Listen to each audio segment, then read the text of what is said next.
Hey gang, welcome back to Criterion Corner. We are going to do this mobily. We're going to talk about Spine number 909, 1968's masterpiece, Night of the Living Dead. George Romero. Rest in peace, George. I never got to meet George Romero. He was always on my top tier list, and I think I had maybe one chance to meet him, and he had canceled due to health reasons, and it was 1 or 2 years, maybe 3 years before he passed away. So, you know, it is what it is. I'm just glad that I got to enjoy his films over the years. My favorite being Night of the Living Dead. I know a lot of people are really onto Day and Dead. I love them. But Night is where it's at for me. Couple other films that I love a lot are The Crazies and Martin. Martin is a magnificent movie if you've never seen it. It is, I won't ruin it for you, but it's a vampire film. But it's not a vampire film. That's all you get right there. But anyway, Night of the Living Dead. This is such an important film, not only to the horror genre, but the sub-genre of zombie films. This is where it started with this. Before this, I'm almost positive zombies weren't flesh eaters. If I'm wrong, I'm wrong. I'm sure you'll tell me about it. But I'm almost positive. George had the insight to go in and create this, film this in black and white in 1968, which just added to the film. It made the film so much better. I have a colored copy of this. They did have colored copies out on DVD, and while it's still the same movie and it's still wonderful, that black and white does something for it, and that works for a lot of movies. If you've ever seen The Mist, on most Blu-rays, I think it might be on any Blu-ray you pick up of The Mist, there's a black and white cut on there, and I don't know why, but it just does it so well. Another version of that I really enjoy is Logan, the Wolverine movie.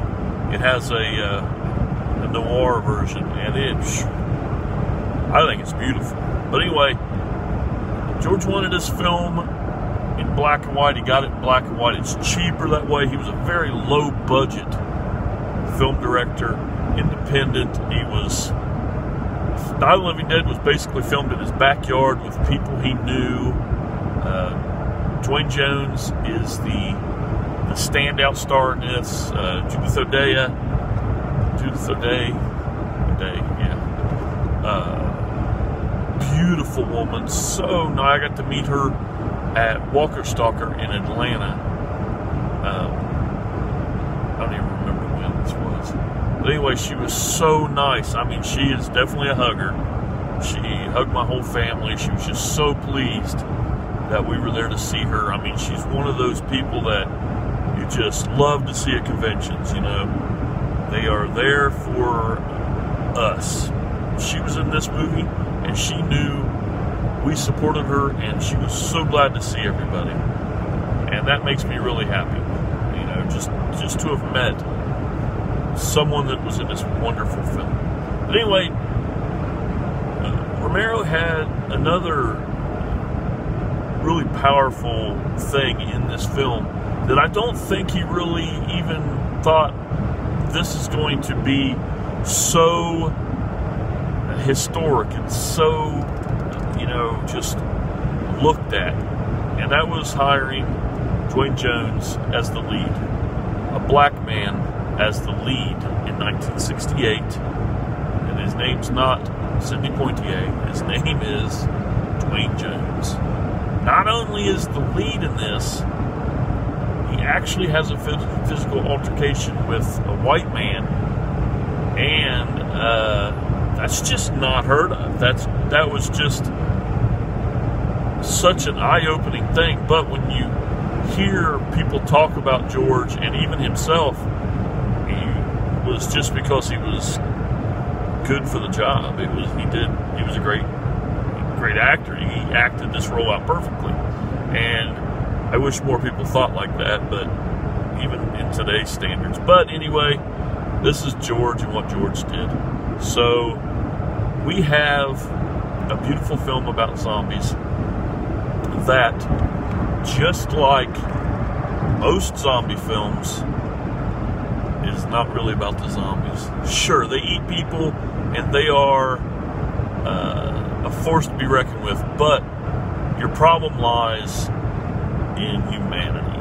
And it's just like in The Walking Dead, you know, no matter how much I've switched my gears on The Walking Dead, what I thought about it, it ends up being humanity's the problem. They are the Walking Dead, you know. This group of people are locked into a house, a farmhouse, by themselves, no way to escape, and surrounded by these flesh-eating monsters, right? And what goes on inside the house is, one, pure paranoia. Two, it's claustrophobic. Three,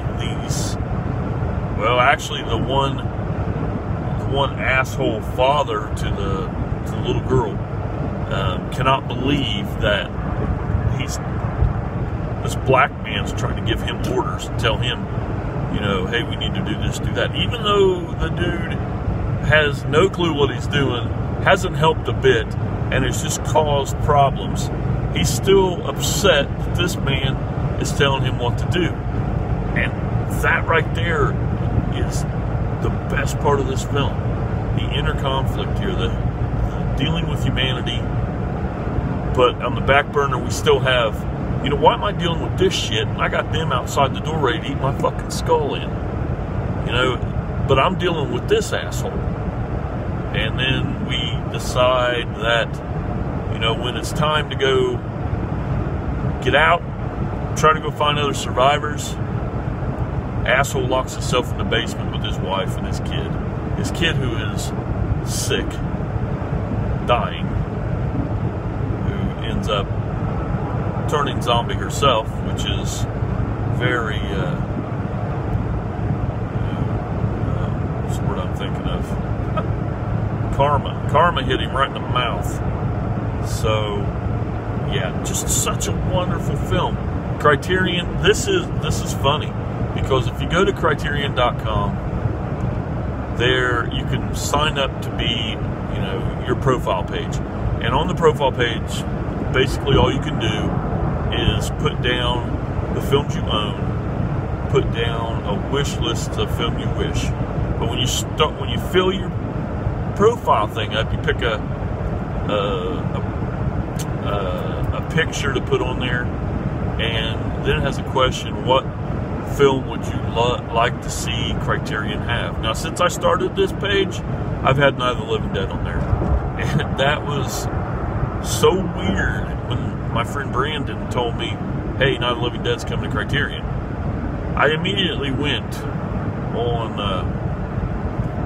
Amazon and pre-ordered this thing, and come to find out, it's still cheap. It was like $18. I looked at it today, and it was 17 something on Amazon for the Blu-ray of this. And it's absolutely beautiful. I mean, it is so beautiful. It's got commentary on it. It's got dailies on it. It's got 2K transfer, I think. It's just remarkable, especially for a film like this. This film has been public domain for so long that there is so many bad copies out there. Now, for a long time, I collected copies of this just because they had unique covers on them. And I did collect, I did buy the colored one just to see it. And boy, was that disappointing. Oh, another colorized film. It's one of those squirrel moments. Squirrel. It's a Wonderful Life. Not a good colored film. It's one of those that's the opposite. Like, oh, it's a colored film instead of going to black and white. It went to color. But anyway, yeah, if you get a chance, if you're a Criterion collector and you're just a fan of Night of the Living Dead, this is a must. This is a $17 investment in such a classic film. The art on the cover is absolutely beautiful. It pulls out and it's got a fold out thing, and it comes with a poster of the female zombie that's like iconic to this film. It is just, it's beautiful. So like I said, if you get a chance to pick it up because you're not going to regret this. And that's about all I have to say about that. And I don't know what I'll be watching next for Criterion Corner, but I will try to get these about every 2 weeks. And thanks for watching as always. And they're coming to get you, Barbara. Game over.